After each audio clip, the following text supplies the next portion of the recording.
Relargada Live começando. Eu sou o Robson, estou aqui com meu parceiro Arri Train, que é estrategista da FTR Motorsport, a equipe que compete na Endurance Brasil. A gente vai falar sobre o final de semana da Fórmula 1 em Mônaco e tem bastante assunto. Tem Gabriel Bortoleto, tem duas paradas, tem a estratégia da McLaren, penalização para o Russell que comeu pistola ali com o Alexander Albon. Então fica com a gente até o final que vai valer a pena. Arri, o Bortoleto teve um fim de semana bastante movimentado comparado com os outros, então eu queria começar falando sobre isso. Ele ficou a 30 milésimos do Q2 dessa vez. Você acha que isso pode ser alguma evolução ou você acha que Mônaco é uma coisa à parte e não dá para a gente pegar como parâmetro? Boa tarde, tudo bem, pessoal? Pois é, no Mônaco a gente sabe que a corrida é no sábado, né? Muda a regra, faz o que for, mas a corrida é no sábado, dificilmente tem alguma coisa que mude na pista. E ali eu acho que, como é uma pista que anda muito perto do muro, não tem área de escape, é muito uma pista lenta, a questão da coragem ali, de quem consegue andar mais perto do guarda-reio, enfim, acaba que faz muita diferença. Tanto é que a Ferrari foi um fiasco na semana passada, GP de Imola, e agora o Leclerc por pouco não fez a pole, o Hamilton largou em quarto, ele em segundo. Então, acho que aí o piloto conta muito. Faltou um pouquinho, ele já tinha corrido lá de Fórmula 3, de Fórmula 2. Claro, a Fórmula 1 é um carro mais rápido, é um carro maior também para se posicionar justamente nessas rapadas, entre aspas, no guarda-reio, né? Mas foi muito bem, de novo, ele está consistentemente chegando no Q2, o que para uma Sauber é um título, né? E frequentemente na frente do Hülkenberg também. Então foi bem. Na corrida acabou dando aquele passadão sensacional por fora no Antonelli. Mônaco, repito, todo mundo sabe, é uma pista extremamente difícil de ultrapassar. Não adianta, podem fazer o que quiser, é sempre uma corrida chata. E ele, não sei se o Antonelli não esperava também, quando viu ele estava ali do lado. E aí o Antonelli depois vem dar um mergulho por dentro dele ali na curva seguinte. Ele mesmo fala na entrevista depois que acho que machucou o ego do Antonelli, que tomou um passadão por fora de Sauber, aí depois se atirou para dentro, não tinha espaço para os dois, ele acabou batendo. Mesmo assim, caiu lá para trás, claro, teve o Virtual Safety Car, que ajudou um pouco, fez já a primeira troca de pneus, e ainda conseguiu chegar em 14º na frente do Hülkenberg, então foi uma corrida fantástica para o Bortoleto. Essa parada da ultrapassagem no Antonelli, eu lembro de ter visto ele falar várias vezes nas entrevistas anteriores que o carro da Sauber, sempre que ele se aproxima de um carro que está à frente dele para tentar fazer um movimento de ultrapassagem, o carro da Sauber perde completamente a estabilidade e dessa vez ele conseguiu fazer essa ultrapassagem no Antonelli. Será que isso indica uma evolução da Sauber ou é só o fato de ser ali baixa velocidade, Mônaco? Na verdade, a Fórmula 1 como um todo vem sofrendo muito com essa questão do ar sujo, que eles chamam, né? Todos os carros perdem muita estabilidade quando estão no vácuo. Por isso que as corridas estão cada vez mais chatas. Não é só as pistas, o carro de fato cresceu. Imola também foi uma corrida de pouca ultrapassagem, não é tão travado quanto o Mônaco, né? E então tem essa questão do ar sujo que atrapalha mesmo. Lógico que quanto mais desequilibrado é o carro, mais influência, pior fica andar no ar sujo. Então ele até consegue achar boas voltas com ar limpo, mas depois no ritmo de corrida ele sofre um pouco com isso. Ali eu acho que realmente foi a questão da baixa velocidade mesmo, é uma curva que faz muito devagar. E também acho que, como eu disse no início, o Antonelli acho que não esperava que ele fosse frear um pouco mais tarde e contornar por fora ali, né? Justamente por ser uma pista difícil de ultrapassar, meio que ninguém espera, tu fica meio posicionado ali quase que no meio da rua e não tem como passar para nenhum lado. Então, acho que foi coragem mesmo, talento, e ousou e deu certo, né? Você acha que existe. Tem bastante gente também falando que os carros estão grandes demais, né? E uma das consequências disso é que essas pistas antigas ou essas pistas mais tradicionais vão acabar saindo do calendário. O Max falou que fica muito chateado de ver isso acontecendo. Você acha que existe alguma chance de diminuírem esses carros para o futuro? Ou a gente vai mesmo perder essas pistas? Na verdade, eles vão diminuir um pouco já para o ano que vem, não é uma mudança considerável, mas vai diminuir um pouquinho.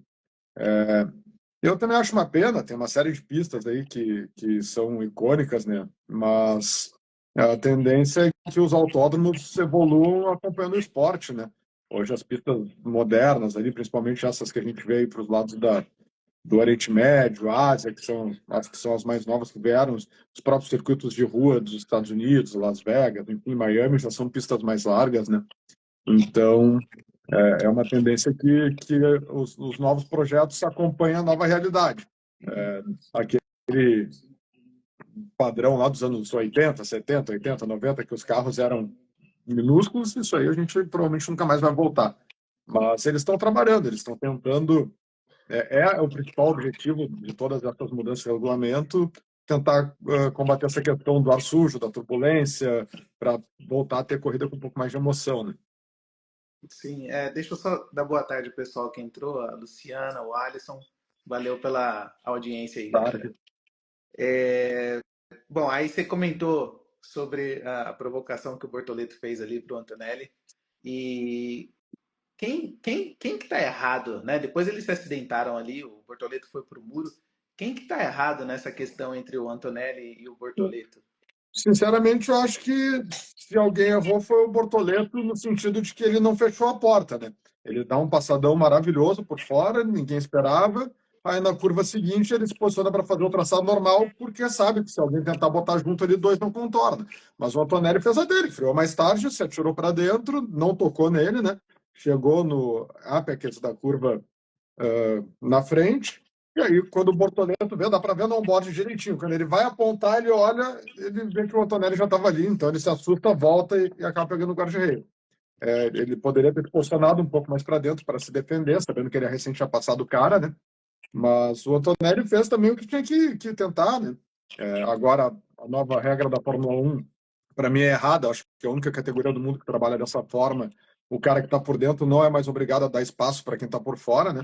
Em qualquer categoria, tu tá lado a lado, tu botou por dentro, tu não pode ir lá na zebra de fora, tu tem que deixar o espaço de um carro para o cara também conseguir contornar. Ali seria impossível, mas como a regra da Fórmula 1 agora não proíbe mais isso, o cara que está na frente ele pode esparramar e jogar o outro para fora. Ali não tem para onde ir, é bater, né? Foi o que aconteceu, ele bateu, mas mesmo assim conseguiu voltar, felizmente, e fez uma corrida fantástica de recuperação, né? Então, né, nesse lance, o Antonelli ele jogou com o regulamento debaixo do braço, vamos dizer. Exatamente. Chegou primeiro O lá no Bortoleto, Apex, tomou conta. o Bortoleto foi um pouco, não sei se inexperiente, porque isso daí é situação de corrida, de ataque, de defesa, em qualquer categoria, não importa se está na Fórmula 1 ou no kart, né? Mas acho que talvez ele realmente não esperava, recém tinha passado o cara, é um lugar que dificilmente alguém arrisca, porque se ele segue dobrando, eles iam bater, né? E aí, quem teria mais a perder, talvez seja o Bortoleto, que precisa construir um nome. O Antonelli também é rookie, mas está numa Mercedes, está pontuando com frequência, né? Então, acho que foi meio isso que o Bortoleto pensou, bah, não posso bater de novo, já tinha batido na Austrália, enfim. Então, né, o cara forçou, ele aceitou, né? Mas mesmo assim, eu acho que no final de semana, o Bortoleto estava bastante satisfeito, pelo menos na entrevista que eu assisti. Uhum. Diferentemente das últimas duas entrevistas, que ele estava mais abatido, dessa vez ele estava mais animado, falando de uma maneira mais confiante, até meteu a Porque marra em cima do porque Antonelli, no né? fim ele acabou tendo uma prova que, em virtude da batida, se tornou mais divertida, né? Ele largou em 16º, Isso. né? Teria ficado por ali, 15º, 14º, 15º, 16º. Com o acidente, ele acabou caindo para último, né, que foi 19º, porque o Gasly acabou ficando fora. Então, dos 19 carros que estavam em pista, ele era o último. E teve todo um trabalho de progressão. Mais uma vez, o estrategista dele, não entendi, parece que ele não tinha jogo de pneu suficiente. Então, quando ele tem que fazer aquela primeira parada, ele causou do acidente para trocar a asa. Óbvio, eles já aproveitaram, trocaram os pneus pela questão das duas paradas obrigatórias. Então, ele teve que fazer 3 paradas, foi um dos poucos que fez 3 paradas para voltar, porque ele não tinha pneu novo. Ele recolocou um pneu usado, que nem no GP de Imola, para terminar a corrida, o mesmo pneu que ele tinha largado. Então, mesmo assim, ele conseguiu progredir para frente do Hülkenberg, que fez uma corrida limpa, entre aspas. Então, foi um final de semana super positivo para ele. Acho que por isso que ele estava animado também, por essa recuperação, acabou que deixou a corrida dele um pouco mais emocionante. Deu uma sensação, de repente, para ele de vitória maior do que se ele tivesse chego onde largou, né? Com toda certeza. Se ele sai P16, termina P16, Ia ser bem É, mais frustrante, eu imagino, do que da forma como aconteceu. Só para a gente entender melhor essa questão dele, não tinha. Você falou que ele não tinha outro pneu para colocar. E isso aconteceu também na corrida passada. O que, que é isso? Assim, existe um determinado número de jogos de pneu que você pode usar durante o final de exatamente, semana? eu não me lembro de cabeça exatamente quantos são, mas cada equipe recebe X jogos de pneus duros, médios e macio. São 3 pneus sempre, a Pirelli define para o final de semana qual vai ser a gama dos compostos, né? Nessa etapa era o C3, C4 e C5, do mais macio ao mais duro, se eu não me engano. Então, tu recebe lá X jogos de cada um, aqui é três jogos. Só que as equipes menores, para tentar chegar no Q2, enfim, ou depois chega no Q2 para tentar se posicionar melhor na classificação, acaba usando mais pneu zero na classificação do que as equipes maiores, né? Q3, Red Bull, McLaren, esses carros, eles passam de pneu duro, depois vão para o Q2, botam um jogo de pneu médio, eles vão usar pneu macio mesmo no Q3 lá para definir a pole naqueles últimos instantes lá, aquelas últimas 2 voltas. Por isso que larga, às vezes, com pneu de 2, 3 voltas. São os pneus que tentaram no Q3. Essas equipes, não, eles já usam o pneu macio no Q3, usam o pneu macio mais de uma vez, jogo zero, pneu médio, enfim. Então, por isso que algumas equipes chegam para a corrida sem menos jogos de pneu zero. O Bortoleto, se eu não me engano, ele tinha um jogo de pneu médio e um jogo de pneu duro só. Zero para a corrida, né? Saquei. Então, só para ver se eu entendi direito, todas as equipes recebem a mesma quantidade de jogos de pneu. As equipes menores precisam usar mais pneu durante a classificação, provavelmente porque os carros são piores, né? Exatamente. E, E dá e, bastante diferença. Um pneu zero, num tempo de volta, dá bastante diferença. e aí chega na hora da corrida, tem aquelas trocas obrigatórias, então eles precisam voltar com os pneus que já foram utilizados, né? Na verdade, ali a questão do acidente acho que estragou um pouco a estratégia dele, porque nos últimos anos em Mônaco, todo mundo vinha fazendo a corrida com uma parada só. Então, se ele tivesse conseguido andar algumas voltas com o primeiro jogo, ele botaria o pneu, eu não lembro se ele largou de duro ou de médio, mas normalmente o pessoal larga de médio, depois bota o duro e vai até o fim. Como ele teve que parar já muito cedo, lógico que ele já aproveitou para trocar o jogo de pneu, porque já estava no box, para queimar uma parada e depois ver o que acontece, né? Mas não deu certo, mas mesmo assim conseguiu se manter. Então, dessa vez ele não foi tão prejudicado quanto em Imola, que ele acabou caindo para o último por causa dessa decisão de parar de novo e botar um jogo de pneu velho, né? Sim, faz sentido. Dá boa tarde para mais uma galera que chegou aqui, o Renan Casagrande, Boa o tarde. Juan, colega fotógrafo lá da Argentina, o César e o locutor Nenê, o locutor da NASCAR Brasil, que teve lá em Olha aí, Interlagos. ó, tem presença ilustre na live. Pois é. É, Bom, acho que se tem mais alguma coisa que você quer comentar sobre o Bortoleto, podemos Não, passar para o próximo que, assunto. acho que foi isso, né? Já falamos o que tinha para falar, mas vamos ver Barcelona agora, mais uma pista que ele conhece, uma pista normal, com espaço para ter corrida. Vamos ver se ele consegue se consolidar de novo aí nesse meio ali do pilotão lá de trás, conseguir andar na frente das Alpines de novo, enfim. Outra coisa que me chamou a atenção é a parte, né, da briga lá na frente. Cara, você mudando completamente agora, você acha que a Ferrari está fritando o Lewis Hamilton? Não, acho que não. Na verdade, o Leclerc, nos últimos anos, ele vem andando muito bem em Mônaco, né? Dos últimos 6 GPs lá, ele fez 3 poles.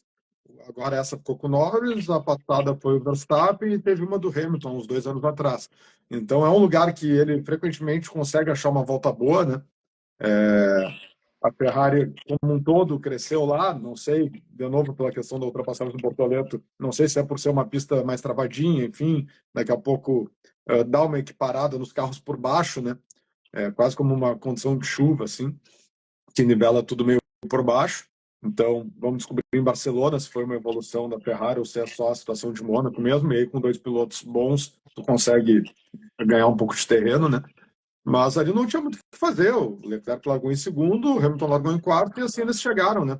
Não tem muito o que tentar de estratégia ali. Quase todo mundo, na verdade, fez uma estratégia de segurar o pilotão para um piloto ganhar a parada, né? Porque não tem como ultrapassar. Teve um determinado momento da corrida que o Verstappen era o líder, estava virando 19, o Bortoleto em último estava virando 1,15. Então, essa é a diferença de Mônaco, que ninguém passa. Pode virar o tempo que tu quiser, ninguém passa. Pode ficar no meio da pista e acabou. Porque o cara vem carregando bateria, o cara encosta em ti, na hora que ele poderia tentar botar do lado, tu acelera com a bateria cheia e o cara não te pega. Então, é uma manipulação de ritmo a corrida inteira, não tem muito o que fazer, né? Quem largou na frente vai chegar na frente, né? Uma coisa que eu achei esquisito, o Hamilton continua reclamando que tem um problema, entre aspas, um problema de comunicação com a equipe. Ele falou que houve um momento ali que, primeiro, acho que já no quali, o engenheiro dele falou para ele que o Verstappen não estava na pista e de repente o Verstappen apareceu na pista. E durante a corrida ele falou que ele não sabia onde ele estava, pelo que ele estava brigando.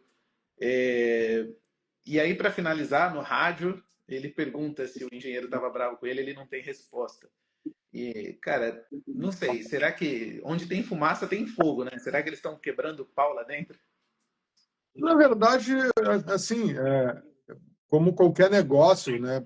O cara ele ficou 7 anos, 8 anos na Mercedes, Uhum. sempre trabalhando com o Toto. Tu cria um entrosamento, tu sabe o que que o cara gosta de receber de informação durante a corrida. Isso é meu papel lá no Endurance Brasil. Tem piloto que quer que tu fique falando o tempo todo, que tu fique dizendo tudo que está acontecendo, e tem piloto que não quer ouvir nada porque desconcentra, que atrapalha. Então, acho que ele vai criando esse entrosamento com a equipe. É outro país, é outra cultura, é outra mentalidade.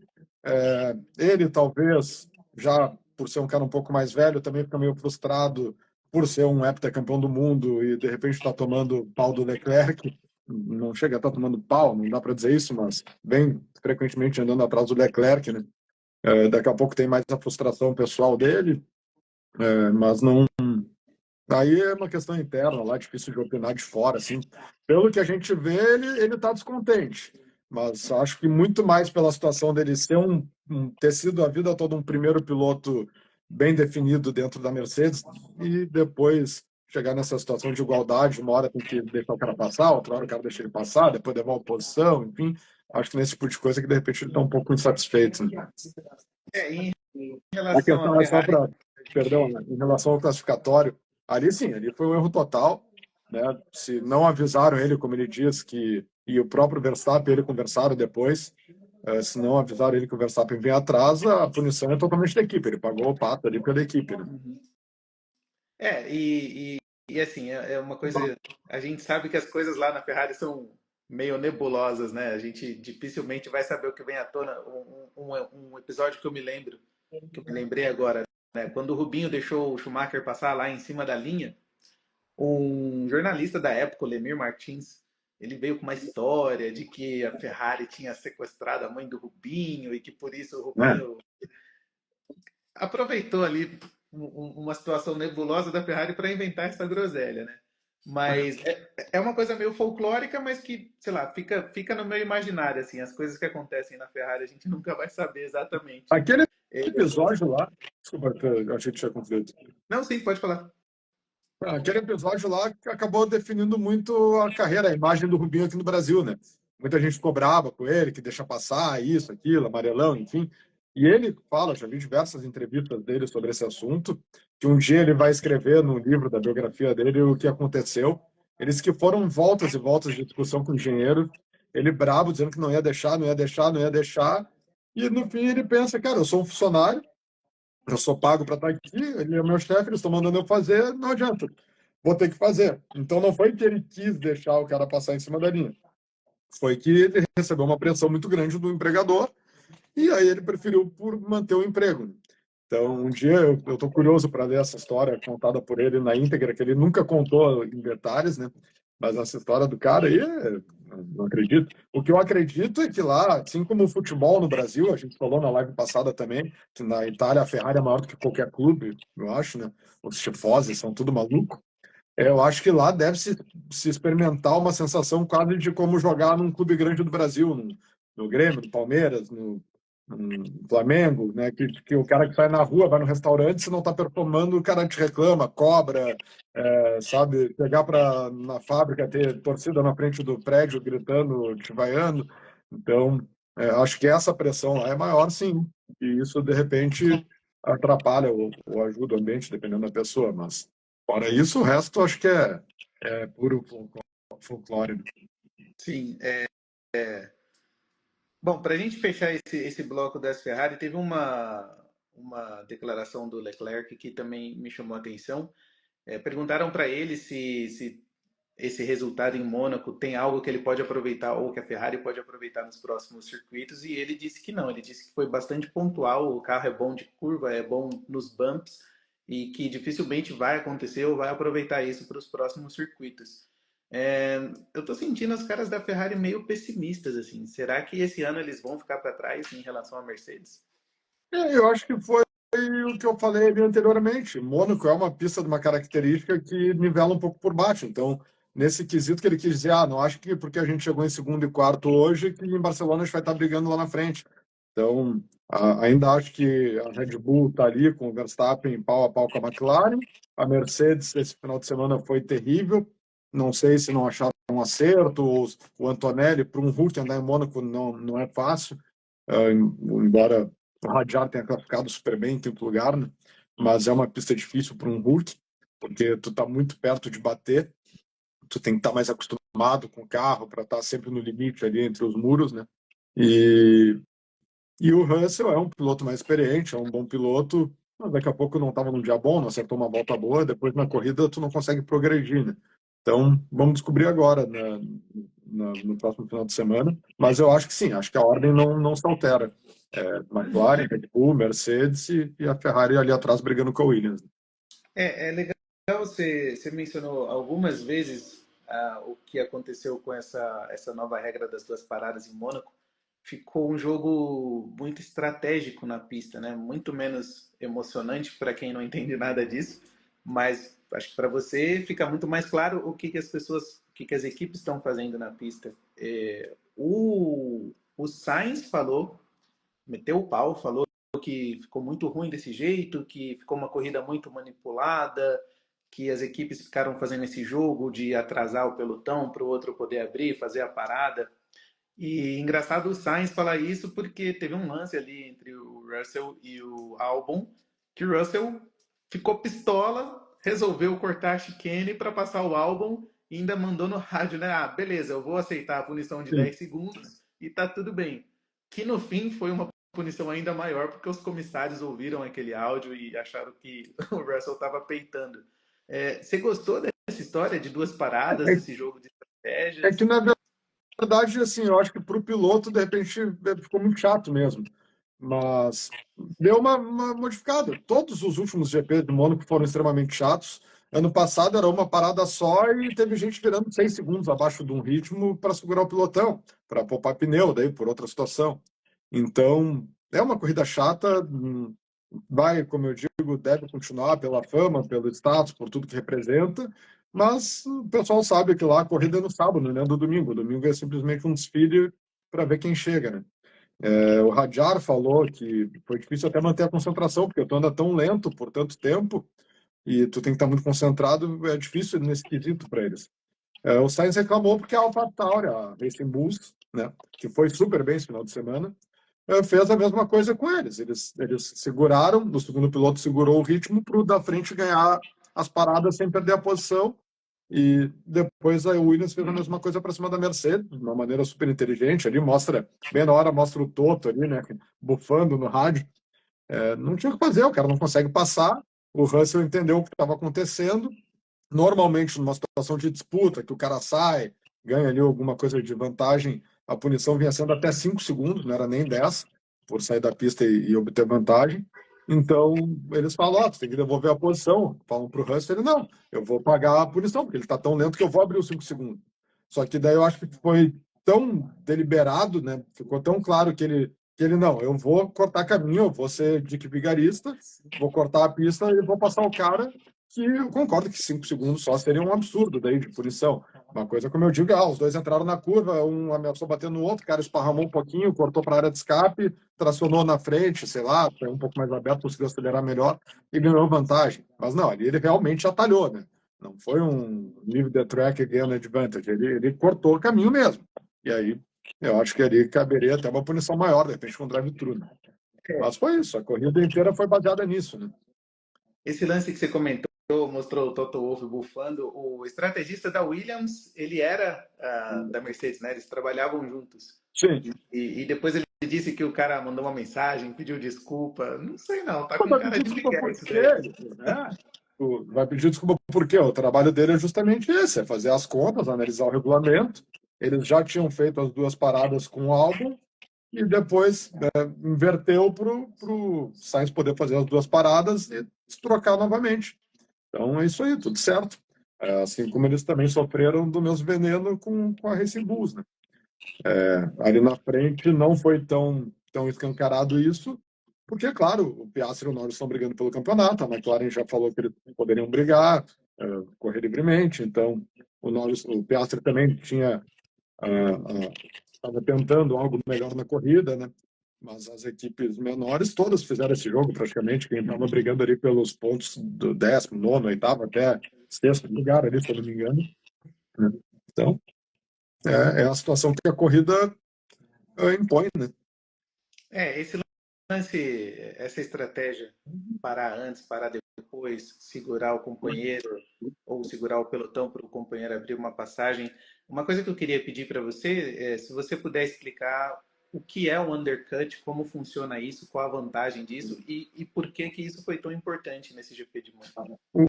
O undercut ele é usado em qualquer GP, porque é aquilo que a gente falou também na live passada, para quem não viu, sobre a conta que os engenheiros fazem, né?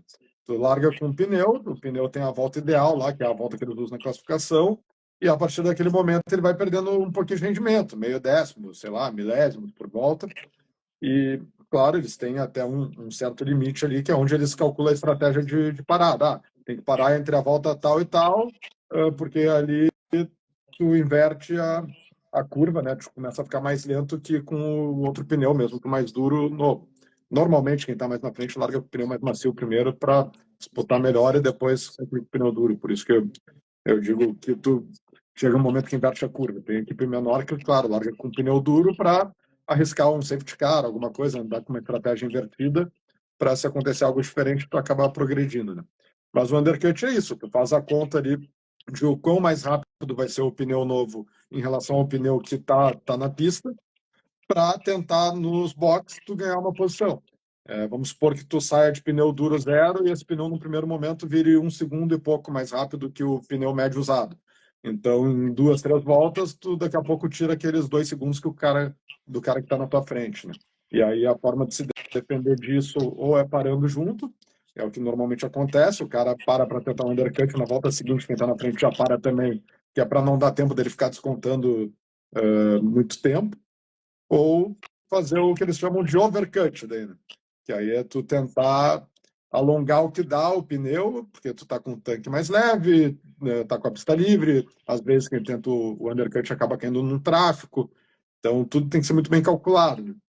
E o overcut daí é tu andar o máximo possível, aproveitar a pista livre, o carro já um pouco mais leve para tentar voltas rápidas, para se defender disso, ou até mesmo como uma outra estratégia para tentar ganhar uma posição. Mas essa, como o pneu dá tanta diferença, aquilo que eu estava falando em relação às equipes menores, que acabam usando o pneu mais pneu zero no classificatório, o pneu dá tanta diferença que raramente a gente vê alguém tentar um overcut para ganhar uma posição, né? Nessa corrida, o Verstappen fez algo parecido, mas muito mais no sentido de que eles tinham a conta lá de que no momento que ele parasse, ele ia voltar para o quarto lugar, não ia mudar nada. Então eles foram arriscando, foram ficando, porque ele mesmo falou, cara, eu tô de pneu velho e ninguém consegue me passar. Então vamos ficar aqui, que daqui a pouco dá um acidente. Na Fórmula 2 deu um acidente que 10 carros ficaram trancados ali na saída da curva 1, né? Na Sandevaux, se não me engano, é o nome da curva ali, que ela é de alta. Na Porsche Cup também, tudo evento preliminar da Fórmula 1, deu um acidente, ficaram 15 ou 16 carros no mesmo lugar. Então daqui a pouco acontece isso, dá uma bandeira vermelha, o Verstappen bota os pneus dele dentro do box. O regulamento permitia isso, não tinha que ter duas paradas, tu tinha que usar 3 jogos de pneus, né? 3 stints na corrida. Como a Fórmula 1 permite. Outra coisa que é o contrário, qualquer categoria do mundo, bandeira vermelha, a corrida está neutralizada. Se a corrida está neutralizada, tu também não pode mexer no carro, certo? A corrida está parada. Então, a Fórmula 1 não, ela permite na bandeira vermelha que tu troque pneu, que tu faça manutenção, enfim. Então ele ficou esperando, porque se dá uma bandeira vermelha, ele bota os pneus, larga na frente e ganha a corrida, né? Ele não tinha nada a perder. Foi, mas muito mais nesse sentido da situação da pista de Mônaco, que é impossível ultrapassar, do que propriamente pela estratégia do overcut, que ali, se é uma pista que dá para passar, o pessoal ia atropelar ele de pneu novo, ia abrir, e quando parasse ele ia cair para 10º, né? É interessante. Mônaco parece que dificilmente vai ter algum jeito de continuar no calendário nos próximos anos, né? Essa corrida ficou claro que eles, sei lá, tentaram de tudo e mesmo assim não mudou nada. Todos os pilotos que eu vi em entrevista pós-GP falaram: ah, não mudou nada. Uma coisa a mais para a gente prestar atenção, mas no fim não mudou nada. O Hamilton fala que para ele a melhor parte desse GP é quando ele acaba, que ele acha tão chato que quando acaba é a melhor parte. E é triste a gente perceber que Mônaco muito provavelmente vai sair do calendário, né? Eu não acredito que vai sair do calendário por todo o status, por toda a fama. É um dos eventos que compõe a Tríplice Coroa, né? Tem as 500 milhas de Anápolis, que também aconteceu ontem, as 24 horas de Le Mans e o GP de Mônaco, né? Poucos ganharam, nenhum no mesmo ano.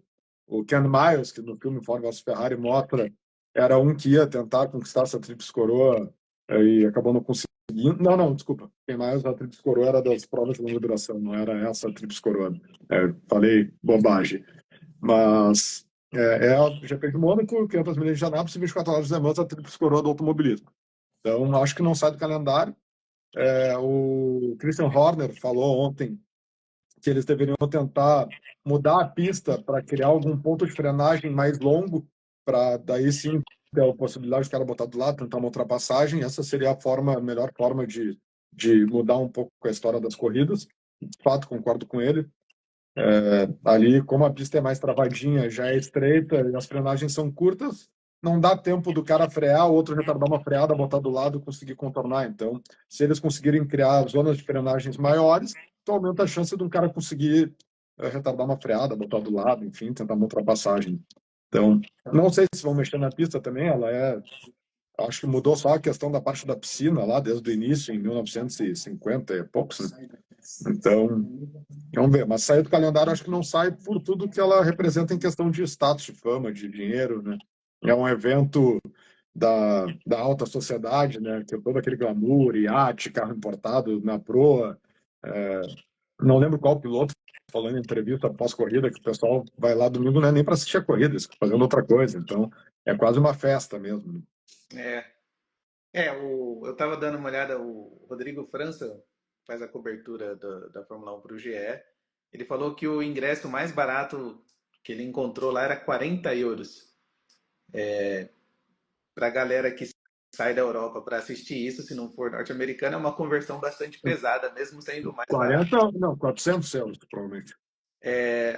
Acho que é 40 mesmo, mas assim, na geral, em cima de um morro muito, muito longe, que você não vê quase nada, sabe? Porque os ingressos de zona um pouco melhor, rooftop, isso, os prédios que tem na volta ali, pelo que eu vi, era tudo 3, 4, 5, 6 mil euros cada ingresso. Não, esses aí nem entraram para conta. Sim. A diária, esses dias eu estava pesquisando por curiosidade, cara, é pobre que nem um coco, né? Duro que nem um coco, que nem um brinco, mas a gente ficou olhando assim até para pensar, pô, como deve ser bom ter. Para te botar um iate lá, custa.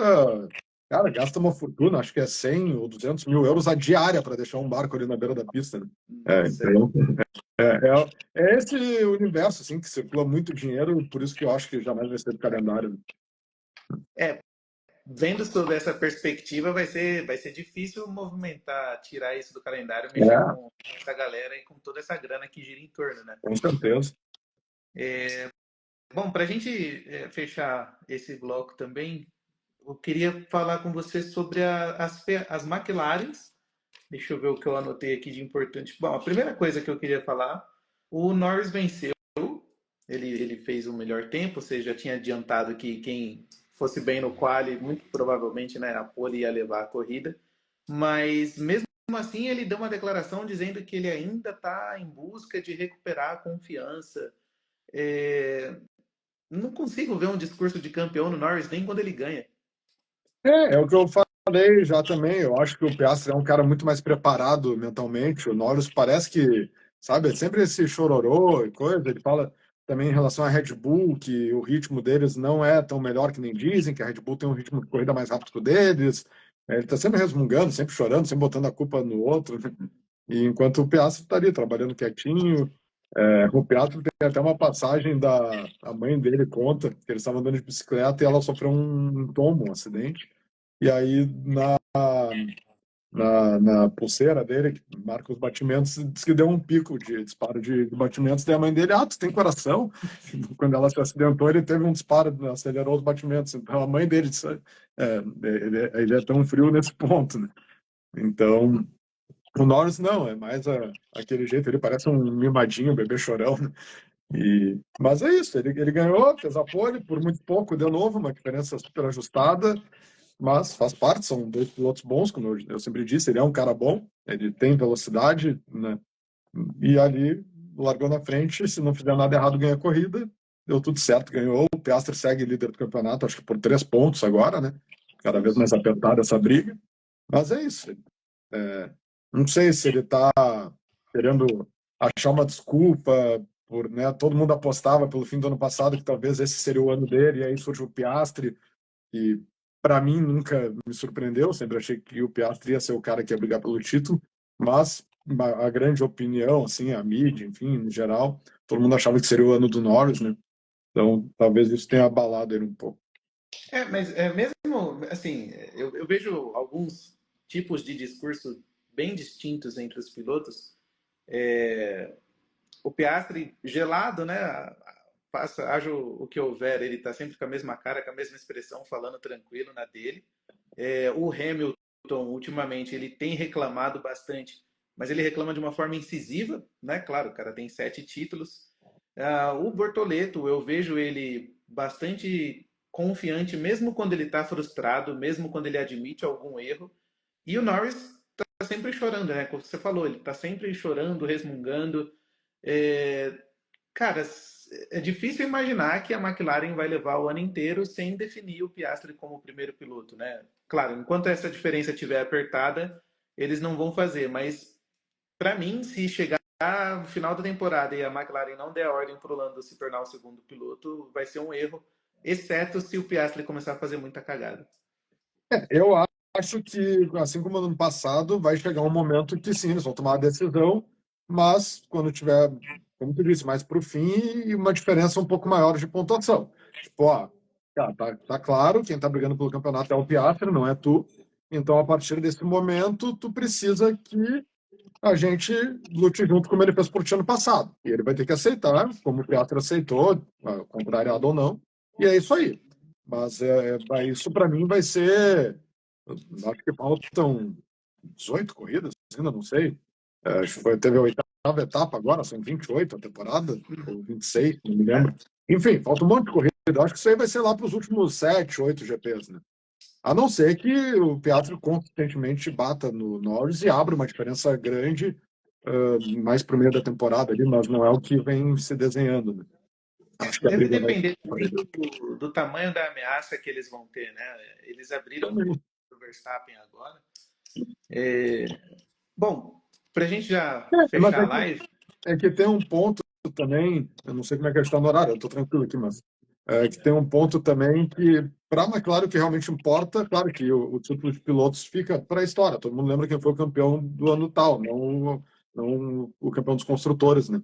Mas para eles o que importa é o título dos construtores, é o que traz premiação, dinheiro, né? Questão toda interna lá da Fórmula 1. Então, para a McLaren, se vai ser o Norris ou o Piastri, não muda nada. O que importa para eles é os dois estarem pontuando lá em cima, né? onde eles vão garantir a grana e o orçamento para a É, próxima temporada. exatamente. Então, o que eles não podem é ter os dois se batendo, brigando, né? Prejudicando a equipe, né? Agora, se vai ser o Norris ou o Piastri, para eles não muda nada, né? Eu acho que a gente não deixou nenhum tema para trás. Tem alguma outra coisa que você sentiu falta, exceto as 500 milhas? Não, teve esse final de semana as 500 milhas de Anápolis, né? Maior evento automobilístico do mundo. Não sei como é que está de tempo, eu estou sem relógio aqui, mas Tá tranquilo aqui. foi um evento bacana, como sempre, né? O americano é muito bom nisso, no show business, né? É um evento fantástico, toda aquela coisa, os caças, os helicópteros ali acompanhando a volta de apresentação. Aí choveu, atrasou, garoou, seca a pista, vai, não. Depois das voltas de apresentação, o McCauley, que foi o pole do ano passado, o cara acabou batendo no slalom ali no balé para aquecer pneu, atrasou mais um pouco a largada. Então, acho que isso mudou um pouco a questão da estratégia do combustível. O primeiro stint teve que ser mais curto, mas a corrida foi boa, como sempre, 355 km por hora de média a volta, né? Então, é aquela loucura. No final, o Palou deu sorte, porque o Indianapolis tem a característica que o cara que está em segundo sempre tem uma boa condição de usar o vácuo para atacar, né? E deu o safety car antes da temida curva 3 ali, que normalmente é onde eles tentam dar o bote, e acabou garantindo a vitória, mas ele vinha bem também, ele vinha comboiando um retardatário para usar o vácuo dele para economizar combustível e para se defender. O Elinho também, uma pena, ele falou, erraram a estratégia do combustível, teve que fazer um splash no finzinho, mas veio de 25º, chegou a estar em nono ali na parte final, aí com o splash acabou caindo para 13º, mas fez uma boa prova também. Não vai se aposentar, já disse que ano que vem ele tenta de novo o Penta, que seria o maior campeão da história, mas é um evento que sempre vale a pena assistir, quem gosta de automobilismo, é um evento grandioso e legal. É meio que uma corrida de endurance, né? Os primeiros 3/4 da prova é aquela coisa meio chata, todo mundo só querendo marcar todo mundo, aquela guerra mais de estratégia do que de velocidade, mas no final o bicho pega. Cara, o que será que aconteceu com o Elinho para eles errarem a conta? Tipo, eles erraram uma conta matemática ou ele, sei lá, pegou pouco vácuo, muita resistência do ar, usou mais combustível, o motor bebeu. O que que aconteceu? Não, ele teve essa questão que todo mundo gastou um pouco mais de combustível que o previsto antes da largada, porque se estendeu tudo, né? Mas teve um determinado momento da corrida ali, que acho que era antes da última janela de paradas, mais ou menos pela conta de gasolina de cada um, que eu olhei, todo mundo tinha parado pela volta 88 e o Elinho tinha parado na volta 106. Ele era o que tinha parado por último num pilotão ali dos 10, 12 primeiros. Eu ainda pensei, eu estava assistindo a corrida com meu pai, ainda falei, pô, o Elinho é o cara que está melhor de gasolina para ir para o final, para tentar achar um safety, porque o grande lance de tu ter mais gasolina que os outros é que chegando no limite todo mundo tem que parar. Se para em verde, o prejuízo é muito grande. O cara que tem um pouco mais de gasolina, daqui a pouco dá a sorte de achar um safety e parar numa hora melhor, né? Então eu achei que ele estava muito bem posicionado para surpreender, para vir para frente, mas não foi o que parece. Ele deve ter feito algum splash muito curto, talvez. Porque o que muda mesmo ali não é o tempo da troca de pneus, é o tempo do abastecimento. Quanto mais tempo parado, mais gasolina tu bota. Então, de repente, ele fez alguma parada muito curta, achando que seria suficiente, ou que teria algum safety car que ele poderia economizar combustível, e acabou que não teve, né? Então, é isso. Como ele largou mais para trás, acaba que tu tem que arriscar um pouco mais, né? De repente, ele tentou algo diferente nesse sentido, de tentar paradas mais curtas para ir progredindo, e ele sempre vinha progredindo, a cada parada ele vinha subindo 2, 3 posições, ele vinha junto com o Neil Garden, que tomou aquela punição da questão do programa da Penske, lá do regulamento, que também largou lá para trás, ele e o Neil Garden vinham progredindo juntos quase que a corrida inteira, né? Então, não sei se ele falou em erro para, né, se defender, entre aspas, ou se foi de fato uma aposta para tentar algo diferente para sair lá de trás e que não deu. Não é que deu errado, porque ele veio de 25º para 12º ou 13º, mas não deu certo a ponto de jogar ele para uma briga de vitória, né? Mas ele tinha um bom ritmo nos treinos, no Carb Day, ele foi o 7º colocado, então ele tinha um ritmo bom para a corrida. Ele falou que o carro dele estava com um câmbio muito curto. A última marcha era muito curta, ele faltava um pouco para tentar uma ultrapassagem, enfim, então talvez isso tenha feito ele andar com uma rotação um pouco maior, também tenha consumido um pouco mais, não sei, né? Bom, como você falou, ele pode se tornar o maior campeão, ele não vai desistir disso. Semana que vem ele vai tentar de novo, ano que vem ele vai tentar de novo. Se tornar o maior campeão de uma das três corridas mais icônicas que você também comentou, né? A Tríplice Coroa. Acho que atualmente o único piloto em atividade que pode conseguir essas três é o Alonso, né? Se eu não me engano, ele tem Mônaco e Le Mans e falta as 500 milhas. Ele já tentou, até no primeiro ano ele começou muito bem, né? Classificou bem, largou lá para frente, chegou a andar no top 5, e aí depois acho que ele bateu, né? Não me lembro, já faz uns 3 anos isso, acho, 3 ou 4 anos. Mas não sei se o Alonso voltaria para tentar, mas hoje, sim, que eu me lembro, é o único que já tem as 24 horas de Le Mans e o GP de Mônaco. Faltaria só as 500 milhas, né? Era mais comum antigamente todo mundo tentar, hoje com a questão dos calendários, dos contratos, por exemplo, o GP de Mônaco e 500 milhas foi no mesmo fim de semana, né? Antigamente tinham 10, 12 corridas na Fórmula 1, hoje são 20 e tantas, então os calendários cada vez mais apertados dificulta o pessoal a ter a disponibilidade de tentar, né? Mas talvez um dia surja alguém. Bom, acho que a gente já pode encerrar por aqui. Mais uma vez, é um prazerzaço falar sobre automobilismo com você. Da E mesma depois da forma. próxima etapa da Fórmula 1, a gente está aqui de novo. A próxima etapa é Barcelona, né? Entre as mudanças de asa dianteira. Estava até falando com meu irmão também estava lá em casa, que é o chefe de equipe, um sócio da FTR ali, ele que mexe na parte de acerto. Perguntei para ele o quanto que pode influenciar essa questão da flexibilidade da asa dianteira num carro. Ele disse que, cara, muda bastante. Ele estava correndo agora o Gaúcho de Honduras em Guaporé como piloto esse final de semana. E num protótipo MRX, ele disse que só um flapzinho que eles botaram a mais no paralama, o carro numa freada lá já começou a pegar no chão, ou seja, mudou bastante o downforce, então a rigidez da asa certamente vai mudar.